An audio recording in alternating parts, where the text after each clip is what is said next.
যখন আপনি কোনো কথা বলছেন যেটা অপরকে ছোট করছেন, অপরের নিন্দা করছেন, বা সামনের লোকের মনে হচ্ছে যে আপনি নিন্দা করছেন, তাতে দুটি দোষ যেন না থাকে। দুটি দোষ। প্রথম, আপনার কথাটা যেন মিথ্যা না হয়, মিথ্যা যেন না হয়। দ্বিতীয়, আপনার অহংকার যেন না জড়িয়ে থাকে।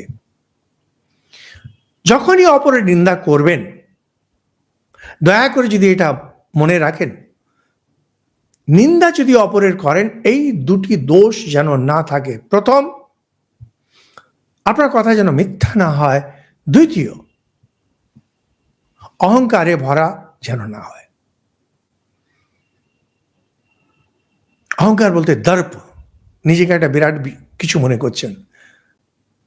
বাকি সময় নিন্দা নিন্দা না করা সবচেয়ে ভালো।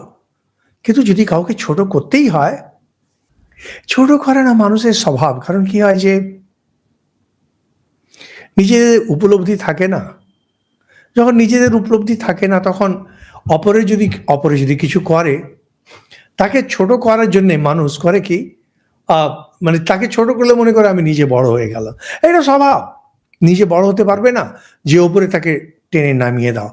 তখন কি হয়, হয় মিথ্যে কথা বলবেন, আর তা নাহলে আপনার হয়তো সত্যিকারের উপলব্ধি আছে,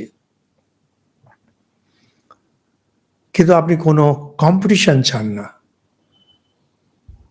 সেই জন্য তার মাথায় চাঁটি মেরে বসিয়ে দিলেন। এই দুটি দোষ